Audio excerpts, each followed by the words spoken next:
मध्य प्रदेश में इसी साल के अंत में विधानसभा चुनाव होने हैं। कांग्रेस जहां चुनाव जीतकर 2008 के करिश्मे को दोहराना चाहेगी, तो वहीं बीजेपी सत्ता के इस रण को जीतकर सूबे में एक बार फिर सरकार बनाना चाहेगी।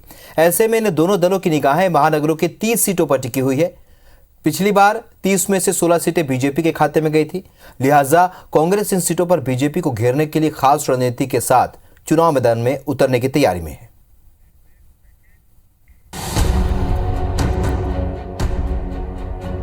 मध्य प्रदेश में विधानसभा चुनाव में सिर्फ 4 से 5 महीने का ही वक्त बचा है, लिहाजा राजनीतिक दल सियासी शतरंज की बिसात पर अपने मोहरे फिट करने में जुट गए हैं। सत्ताधारी दल बीजेपी जहां पिछले विधानसभा चुनाव के दौरान हुई गलतियों से सबक लेकर सत्ता में वापसी करने में जुटी है, तो वहीं कांग्रेस पिछले चुनाव के करिश्मे को दोहराने की फिराक में है। कांग्रेस के रणनीतिकारों का फोकस बीजेपी के शहरी किले को भेदने पर है, क्योंकि इन्हीं शहरी सीटों के भरोसे बीजेपी पिछले विधानसभा चुनाव में सत्ता के बेहद करीब पहुंच गई थी। महानगरों की 30 में से 16 बड़ी सीटों पर बीजेपी का कब्जा है, जिनमें से 11 सीटों पर बीजेपी अभी भी मजबूत नजर आती है।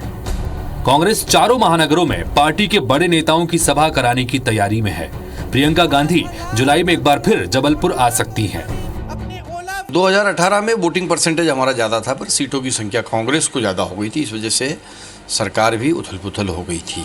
परंतु वोट के साथ साथ में अब वो सीटें भी हमारे पास बनी रहे, इसके लिए व्यापक रणनीति पार्टी ने बनाई और इस बार 2018 जैसी स्थिति नहीं होगी। इस बार हम बढ़त लेंगे। इन 30 सीट में से 25 सीट भारतीय जनता पार्टी जीतेगी, इस प्रकार के प्रयास तो लगभग है। वहीं इस मामले में बीजेपी कांग्रेस की इस कवायद को खोखला करार दे रही है। उसका कहना है कि 2018 में हुए विधानसभा चुनाव में उसका वोटिंग परसेंटेज ज्यादा था, लेकिन ओवरऑल सीटों के मामले में वो पिछड़ गई थी।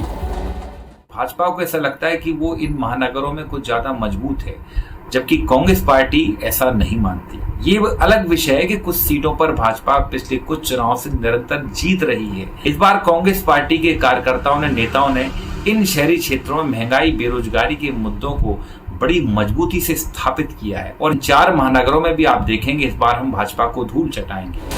पिछले चुनाव के मुकाबले इस बार कांग्रेस जमीनी सर्वे के साथ ही कागज पर भी मजबूत रणनीति बना रही है।